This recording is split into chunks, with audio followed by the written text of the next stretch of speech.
progress.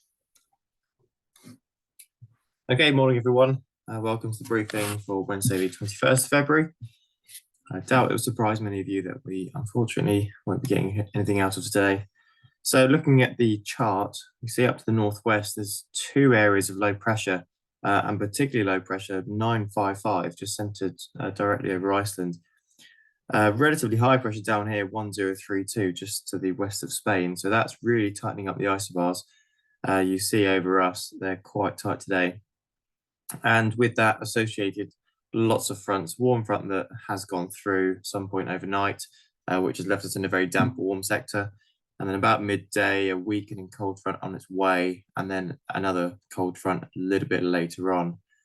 Moving ahead, midnight tonight, half of that goes through, and then the other half is with us for midday tomorrow by the looks of it. So I was hoping we may get some flyable intervals tomorrow, but looking at this, I think it's unlikely.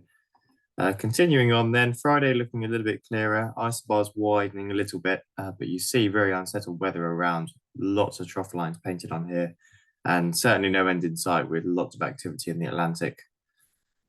And Saturday, looking okay, apart from these trough lines, but more low pressure moving in. Winds today, yeah, pretty brisk. 1,000 feet, it's about 40 knots.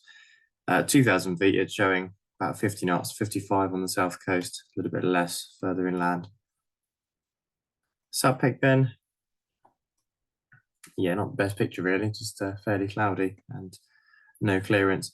It looks like you can see that one of those cold fronts out to the west there, which is making its way our way, which I dare say will have a slight clearance behind it, but that's not going to be here until too late. Rain radar, yeah, that's pretty wet.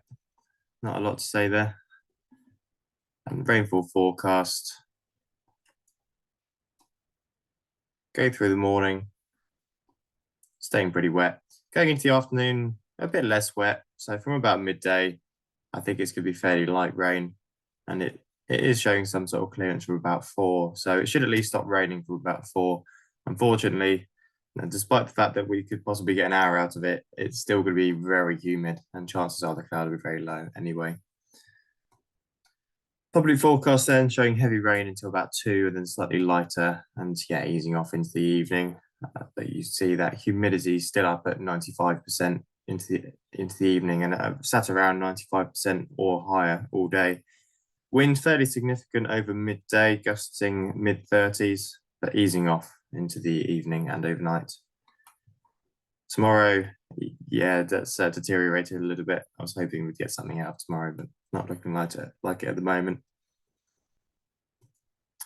Unsurprisingly, temperatures midday, relatively warm, 9 or 10 degrees, with dew points sat at about 9. So there's no real split there. And that's current view outside. It's fairly miserable. We had the camera pointing over that way because we were supposed to have a Chinook movement last night, but don't think it happened. I certainly didn't hear it, and I would have expected to.